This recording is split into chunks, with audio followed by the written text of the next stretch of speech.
Сәлем достар. Бүгін біз өте қызықты, өмірімізге тікелей әсер ететін бір маңызды тақырыпты талқылаймыз. Адам өмірін ұзартудың ғылыми негіздері және шу жасқа дейін салауатты өмір сүру құпиялары. Сіз ойланып көрдіңіз бе? Неге кейбір адамдар ұзақ өмір сүреді, ал кейбіреулер жастайынан өмірден өтеді? Бұл тек генетикаға байланысты ма? Әлде біздің күнделікті әдеттерімізге ме? Адамзат ежелден өмірді ұзартудың амалдарын іздеп келеді. Ал қазіргі ғылым бұл сұраққа нақты жауап бере бастады. Біз бүгінде ұзақ өмір сүрудің нақты формулаларын білеміз. Сол құпияларды мен сіздермен бөлісемін. Ұзақ өмір сүрудің басты факторлары қандай? Ғалымдар көптеген зерттеулер жүргізіп, ұзақ өмір сүруге әсер ететін 5 негізгі факторды анықтаған. Дұрыс тамақтану, физикалық белсенділік, стрессті басқару, салауатты ұйқы, әлеуметтік байланыстар. Мысалы, Жапонияның Окинава аралы әлемдегі ең ұзақ өмір сүретін адамдардың мекені. Мұнда 100 жастан асқан адамдар өте көп. Неге? Өйткені олар теңгерімді тамақтанады, күнделікті қозғалады, қоғаммен араласады және өмірге деген позитивті көзқарасты сақтайды. Дұрыс тамақтану өмірдің негізі.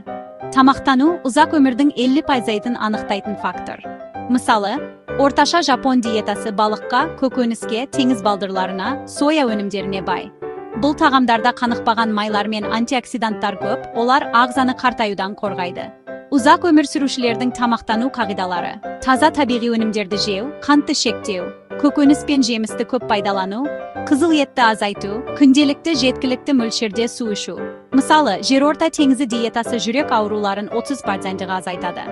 Ал қант пен өңделген тағамдар керісінше ағзаны тез қартаюға әкеледі. Қозғалыс жастықтың кілті. Физикалық белсенділік тек бұлшық еттерді ғана емес, миды да жасартады.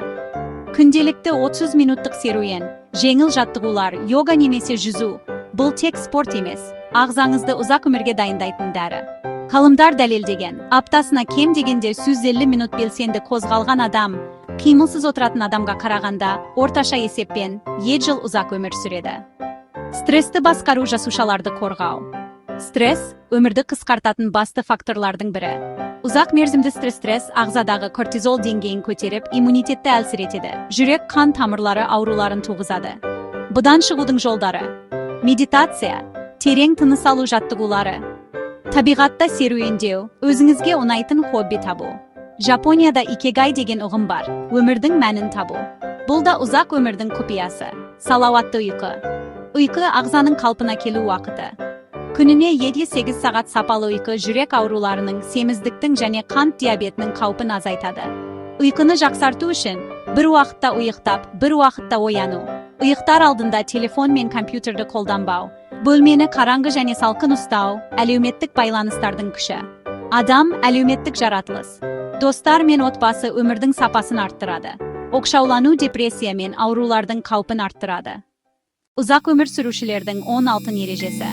Күніне 80% тойғанша жеу, қантты шектеу, күнделікті қозғалу, стрессті басқару, ұйқыны қадағалау, достармен араласу, жаңа нәрселер үйрену, темекі мен ішімдіктен бас тарту, табиғи тағамдарды таңдау, өмірдің мәнін табу. Енді қорытынды және мотивация берейін. Достар, өміріміздің ұзақтығы тек тағдырдың қолында емес, ол біздің қолымызда да. Біз дұрыс таңдау жасасақ, ағзамызды күтіп, жақсы әдеттерді қалыптастырсақ, 100 жасқа дейін салауатты өмір сүруіміз әбден мүмкін.